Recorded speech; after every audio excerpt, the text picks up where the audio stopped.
right, welcome to the show, everybody.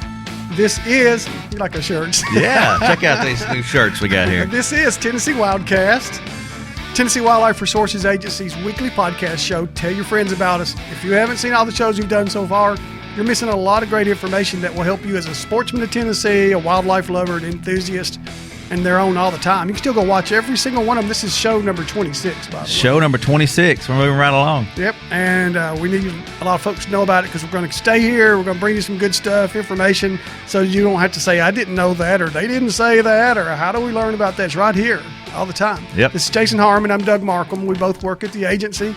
I've been here for many years. And he's the old guy. I'm the old guy for sure. And anyway, been here a while. It's been a great place to work, Jason, and you know that too. And so we're going to celebrate it today, our 26th show, by wearing these new T-shirts. And we got some hats ordered. Coming. And hopefully maybe we give some of these away on the show sometime. That's the idea. We're going to explain that. We're going to have a Wildcast Extra, which is our 2 or 3 minute version of this show that Jason hosts and we put out on the Facebook page. And we're going to do one this week talking about what we're going to do right here. Yeah, we're going to reiterate on Facebook. Yeah, maybe add a little bit when we do the Facebook version of it. Our Facebook is easy to find, by the way. Just easy to find. We're the statewide Facebook and got a lot of followers, and we hope that that you follow us out there. And there's just no reason for you not to know what's going on with TWRA and with the hunting and fishing seasons and all the opportunities you have as just somebody who likes the outdoors. Yeah, let me pull this up real quick just to show the folks at home on our website. You know, scroll down and there's our Twitter feeds and our newsroom and Facebook feeds. So and scroll back up when you're done. Yeah, it's that easy. That's tnwildlife.org. You can find us all there. Scroll it down just a little bit, Jason. Just a little bit. Because I want to see the WMA. See the field locators out there, the dove locators. That's going to help you find where our fields are with GPS coordinates over there under what we call hot topics now. And you're going to be able to go there and find all our fields, and that includes leased fields that we're going to have. And folks are already calling and wanting to know about these leased fields. I know I got ahead of myself, right? But that's all right. That's all right. Leased fields, they're wanting to know. These things don't usually get leased until a couple days, maybe a week, some of them, before the season starts. But you'll be able to go into all those regions if you know where you live. And we don't care where you go. If you want to go from Region 4 over to Region 1, you can. But they'll list all the fields out there, the coordinates, how to get there, and help you with directions to get there. And just for example, Region 2, it shows lease fields and WMA fields both. Right. So you can go ahead and check out the WMA field. Like Camp Barron's great big field over toward Tullahoma. It's a huge field and sometimes has a really hot shoot, but you can't ever promise. I've been to the field, the one down there at Yanali. I've been there several times. I've been there when it was so hot you had to almost hold your ears, and I'd go the next year and nobody did anything. That's just dove hunting. And so you need to scout as best that you can and hope Mother Nature works with you and doesn't send in a cold front or a storm. I think one year she sent in the remnants of a hurricane, and that's when it was so bad in a lot of places. Anyway, so let's give it before we get to our guest today. Let's talk real quick about what is coming up. Jason, we got some seasons coming up. This Saturday is August 27th, correct? And that's the opening of squirrel season. Squirrel season. What else is it? Looking forward to it. It's free hunting day. Yeah. So no license required that day only to hunt. And this is for squirrel. No, we had a question on Facebook, can I go rabbit hunting? You can, but you're going to get in trouble with the guy that's in our guest today. Yeah. It's just for squirrels, okay? It's free hunting day. It's an opportunity to get a youngster out with you and go squirrel hunting. You don't have to have licenses or permits, which means WMAs. Right. You can go hunting on our wildlife management areas too. And anyway, the bag limit is, do you remember? You have to help me out on that 10, one. I can't remember. 10 a day. Squirrels a day. Yeah, 10 a day. I think I was thinking about dove does 15, right? Dove is 15. Okay, cool. All right, and let's talk about that real quick. September 1st. Yes. Opens at noon on the first day, half hour before sunrise. After that, limit is 15 a day, okay? And we will have a lot of fields that are open. We'll have a lot of leased fields. This is a leased field I worked a couple of years ago. We'll have a bunch of these open. As I said, go on that website and find them, but be patient because they're going to be getting up there late. Some of them are great fields. They try to get it. The officers in the counties try to find as good a field as they can, but they're like anything else. Sometimes they're hot and sometimes they're not. Okay. Yep. So and then that same day, actually starting before dove on that first day, we have Canada goose season open in 5 limit, And the thing you got to remember that can be confusing there is that if you're hunting those Canada geese, you got to have non-toxic shot, still shot. Mm-hmm. And if you're hunting those doves, you can shoot your lead, which is what you probably want to do because it's so expensive. And a lot of you are shoot like I do. Yeah. So you want to shoot lead. So don't get confused, but make sure you have steel or non-toxic shot when you're going after those Canada geese, and make sure you plug your shotgun. Yep. If you haven't, say the last time you went hunting was for rabbits and you took that plug out, you don't want to get in trouble on that day. That's a day where our wildlife officers are out there, federal wildlife officers are out there, and one of the first things they're going to do is check to make sure that shotgun is plugged, and you can't put more than 3 shells in that shotgun, okay? Mm-hmm. So do that and make sure you just remember where you are, what field you're on, and have a great time. Yeah. All right, let's pull it out. Let's introduce our guest. Sure. He is this year's best officer of the year. Yeah. Which doesn't surprise me at all. Excuse me. This is Joe Fortner. Joe is the officer over in Dekalb County, one of 2 officers over there. Correct. And I've known Joe a long time. Joe's daddy, Tony, worked for the Tennessee Wildlife Resources Agency for, I guess, 30 years or so, Joe. He started in 1978. 1978. And he retired a few years ago. He was Williamson County. If there was hardly a person that didn't know Joe, that didn't know your daddy. Over in Tony, over in Fortner County. Fortner, he's got his own county now. They might want to rename it that. There's not many people. Let me start off from the beginning. There's not many people, Joe, who didn't know your daddy, Tony, over in Williamson County. Absolutely. No. He was well known, and you went in there and worked for a few years yourself in Williamson County. Yeah. So you started at our gun range at Stones River. Yes, in 2004, I started at Stones River as the range manager over there. And we're going to ask him some questions about that today, about shooting ranges and what y'all need to do when you go to them. Then you went to Williamson County. I did, and 2005. Were you working with your dad at that time? Not at that time. He retired, and I actually went to work for the county in Williamson County in 2005. And that's a picture of your dad on the left there with Tim Cleveland, who was on a few weeks ago. Yes, yeah. Okay, and then your dad came back. It was He did. No reason to go into a long explanation how that worked, but he came back and worked for a year or two with He us. did. He had the opportunity to come back and actually be my partner in Williamson County. In Fortner County? In Fortner County. Okay. We might go ahead and submit a letter on that. I like it. Yeah. But yeah, he came back and we worked together for a year, and it was really neat being able to work with your dad.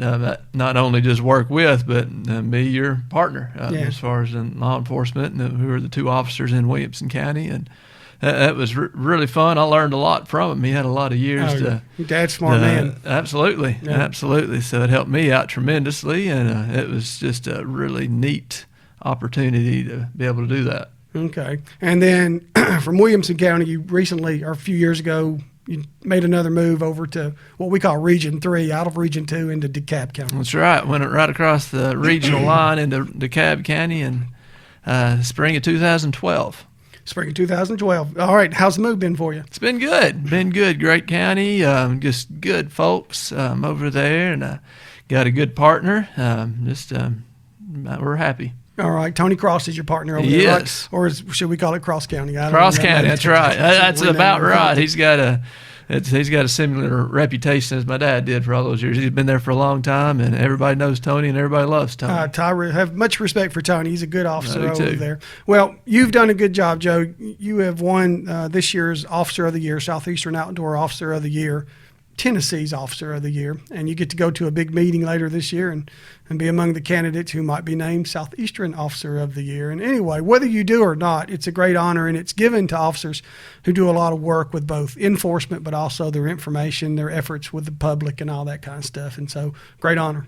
Well, thank you very much. That is a big honor. I mean, there's some great officers across the state, and I'm really honored. So that was really neat. Yeah, the other day at the commission, we had a commission meeting, a long commission meeting over in Crossville, and they recognized Joe at that meeting for his for the work that he did. So how you liking that Dekalb County? And I want to talk some about how good it is and why sportsmen might want to go there. Okay, yeah, Dekalb County, as I said, it's a great county. I came from Williamson County, as we just discussed, and Williamson was a good county too. It's 2 totally different counties as far as just the dynamics and the Williamson County has turned into a pretty populated, somewhat urban county. There's still rural areas left, and there's still some excellent hunting. Probably, I'd say, one of the best deer hunting counties in the state, as far as quality deers coming out of Williamson County. There's Absolutely some great deer down there, and A lot of stuff going on. It's a good county. Nothing. The real reason I left Williamson County is we had 3 young kids, had twin girls born, and had newborn twins, and my 3-year-old son, and my wife's from White County, and my mom lives up in Cookeville, and we decided with 3 and under, it was time to see if we couldn't get a little back up with some grandmamas. So DeKalb County opened up, and DeKalb County it's a good old game warden county, if you want to call it that. It's rural, and lots of hunting and fishing and boating, and it's been a good move. We've enjoyed it. Okay, what would be the what's the city? This is the largest city. Smithville. Smithville would be the county seat. It is. Okay, and a couple other smaller cities in there. Alexandria. Okay, and the other smaller would be just little communities, and nothing. Okay. Dowtown and Liberty and Liberty. There's a good creek that runs through Liberty. There's a great creek that goes through Liberty. I'm familiar with that creek. We've talked about that creek. Yeah. All right. Well, good, Joe. Tell us then about DeKalb County. As far as is there public lands there? I know you have Center Hill and you have Center Hill Lake, and you have Caney Fork River below Center Hill. Are there other public bodies of water there, or other public lands in DeKalb County? Well, as far as waters go, Center Hill Lake. I don't know the exact percentage, but I'd say probably 90% of Center Hill Lake is in DeKalb County. Okay. So just about all of it is there, and all the land surrounding Center Hill Lake is core property. Okay. And they open that up for public hunting. So you can hunt deer and turkey on that. Yes. That great land around there. That's right. And so they got some excellent opportunity around the lake. Or squirrel. That's right. Yeah. And then you mentioned the Caney Fork. It's one of, I guess, in the central Tennessee area, probably the premier trout stream around. Without I doubt. can't think of any other that would compete with it, and just gets a lot of pressure, but it's got a lot of fish. It's unbelievable. I'm on it. I wouldn't say every week, 2 weeks. I'm going down to Caney, sometimes more, and it just amazes me the quality of fish that's just everywhere. We talked about that before and then there's a photograph out on I think Mimi posted it of a brown trout. It's about this long that the angler's holding. It's incredible. And, of course, the state record brook trout came out of there just a little while ago. Just a few months ago, and made news all over the place. How long was that again? Did you not have me? No, I didn't have it was about that long. Okay. You just said that, didn't you? All right. Sorry about that. I wasn't watching camera. Anyway, it's a great piece of water. It is cold. The Center Hill Lake is a very deep, smallmouth style lake. Yes. And so that water's coming from the bottom of that lake down into the Caney Fork, and it's been stocked with brook trout and rainbow and brown trout. And despite how crowded it's become a big kayak canoe. It is. And it creates some issues that we want to talk to you about, but it still fishes wonderfully. Oh, absolutely. It's a great river.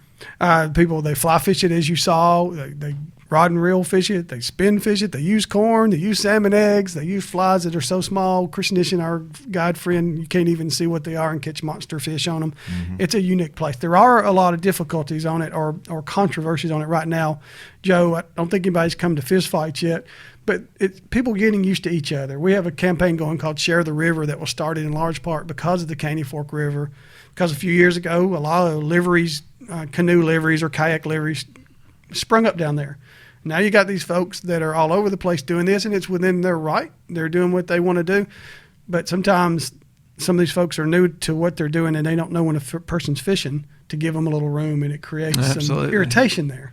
It does. And, it's just a mutual respect that we need to work on. And for the most part, it's good. But the problem is that it gets a lot of people. I keep track with the number of when I work it, depending on how I'm working, but when I work it going up the river, we'll check for life jackets, make sure everybody's compliant on that. We'll keep a track of number of canoes and kayaks that we come in contact with, and it's not uncommon to have 500 to 600 contacts in between a 6 mile stretch. In one day? In one day. 500 or 600? Yes, it gets a lot. So, you know, and 95% of them are great. No problems whatsoever. They respect the fishermen. They'll, you know, go to whichever side they're not fishing, and it's not a problem. And, you know, for the most part, the others that don't, it's more of a lack of understanding. Okay. You know, they're new to it, and, you know, they might not think anything about going right in front of a fisherman or going up right on top of where he's wanting to fish, you know, the structure or the current that he's wanting to throw into. And I'm not so sure it affects the fish all that much. It just affects your fishing trip. The fish are so used to the traffic, I really don't think it affects them much at all. But, you know, it's aggravating as a fisherman, you know, when you're working on this stump or you're working on whatever, and, you know, all of a sudden you get 10 kayaks going on top of where you were. Do y'all talk to them? Do you and Tony and the other officers do you try to talk to some of those and explain to them what's going on? Yeah, and, you know, people are very receptive to it. I mean, generally, it's not a problem. They're not trying to mess up that guy's fishing. Okay. And at the same time, there's fishermen that, you know, might not be as giving as they ought to be, too. I agree with that. There's fault on both sides. Yeah. You know, you sharing the creek, you sharing the river is what it's all about. And, you know, just because a fisherman can stand on one side and throw to the other, he can't get upset if he's fishing the whole stream. So, you know, they're going to have to give a little too. You know, when it's all said and done, the boats have just as much right to the river as the fishermen. It is public water. So it's public water. So, you know, as I said, a little give and take to both. I think everybody can go down the river and enjoy it very much. And really the canoe and kayaking stuff is primarily in the hotter times of the year anyway, Yes. right? They kind of disappear in the fall and the winter, and those trout don't care about that cold. That's right. And, you know, right now school started back, and our canoeing traffic has gone down a lot. So, you know, the fishermen can take this as an opportunity to get out there if they don't want the boating traffic to as much as it has been, to get out there and not have to compete as much. Okay. Are they pretty good these days, Joe, on the river about wearing their life jackets? I know the shot that Jason popped up there, he looks everything's right. He's got on his jacket.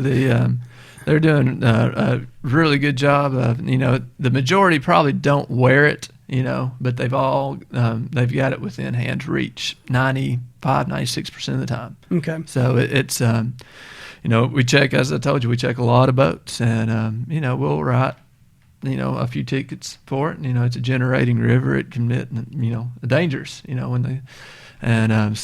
but, you know, it's very rare.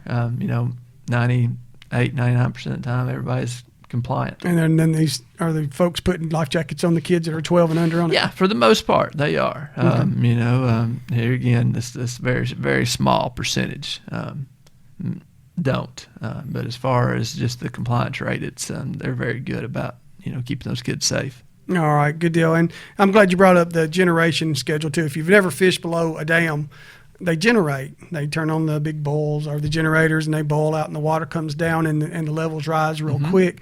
Have you seen any issues much on the Caney Fork with that in recent years, as far as people getting in trouble and danger? It does happen.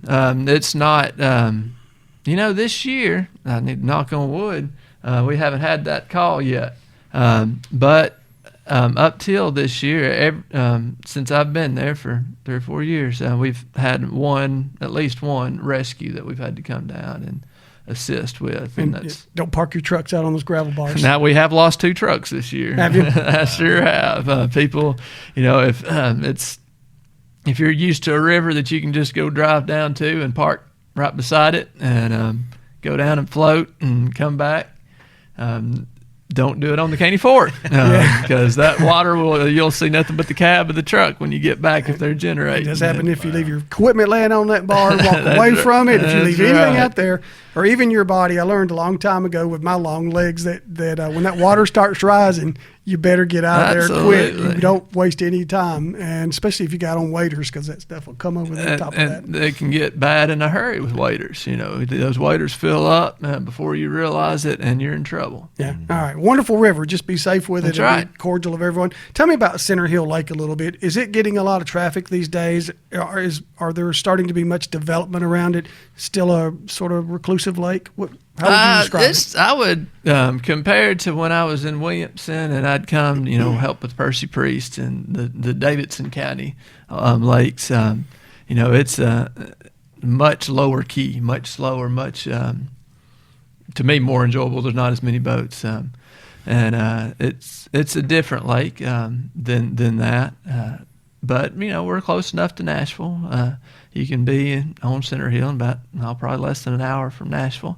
So we do have a lot of Nashville traffic. Cookeville to the east of it. Cookeville Nashville to the west. east, that's right. Cookeville's about 25, 30 minutes east of us. So it's in a great location. And yes, we do have a lot of boating traffic, but, not near nothing that the Nashville and Chattanooga lakes, have coming to them.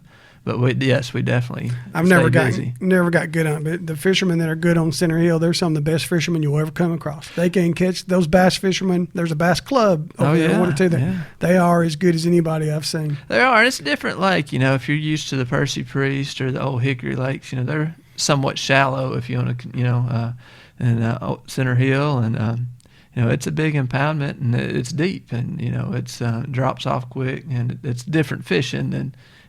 Finding your little shallow spots.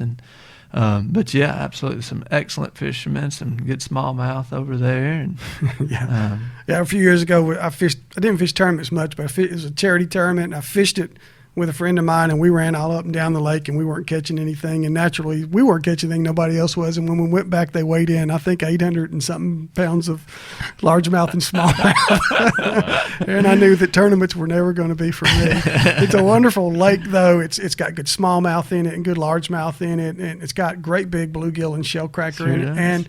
And there's I'd sent them in. I don't think we have the photos, but there's black-nosed crappie. When I think of black-nosed crappie, I think of Center Hill because that's where it all started in Tennessee, where black-nosed crappie was stocked.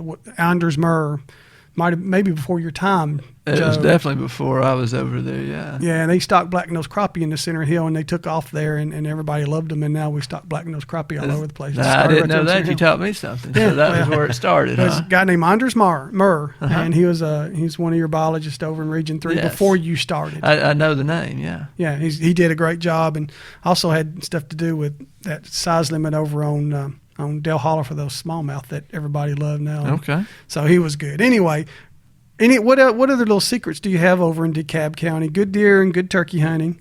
You can go around the lake.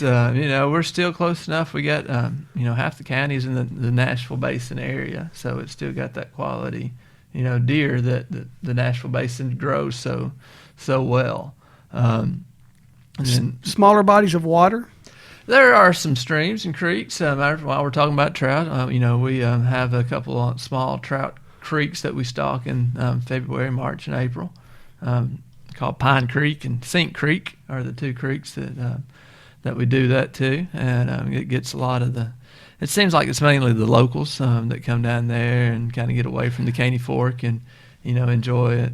If you opened up our fishing guide and looked at the creeks that are stocked in the summertime, spring and summer, would Pine and Sink, are they among those that are listed on there? Yes, they're listed on there. Okay. And I think I've fished one of them before. They're pretty little creeks. I mean, they're small, but they're beautiful little creeks. Pretty creeks, but they're small, they're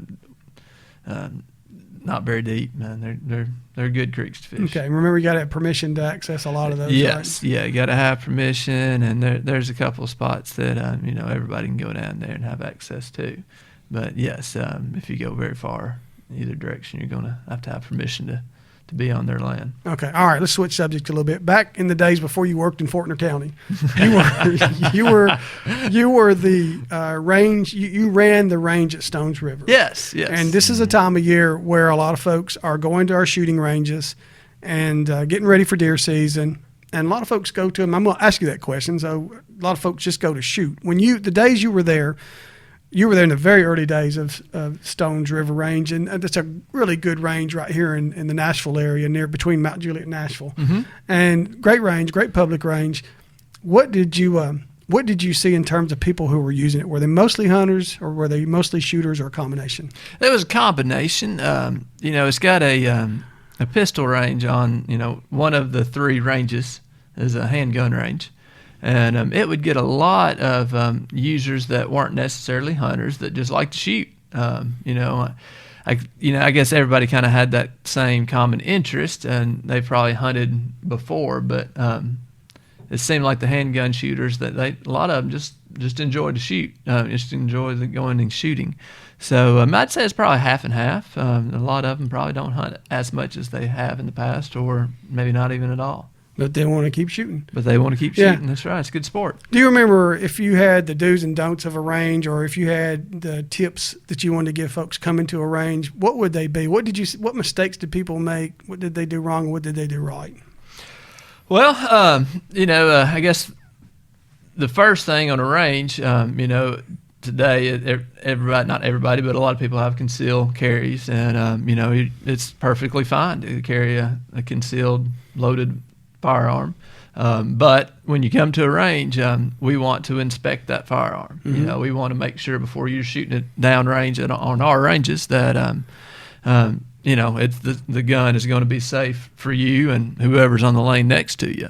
So our main rule going into it that all firearms are unloaded and in a case. So and that makes somebody angry every now and then. It does. It aggravates but it does. No, it shouldn't at all. I mean, we're not trying to impede on anybody's rights or anything, but we are wanting to run a safe range. And at this place, they're going to take that firearm out and they're going to be shooting it, and we're going to give them a safe place to do it, and we want to keep them safe just like everybody else. The guy next to them safe. That's right. So.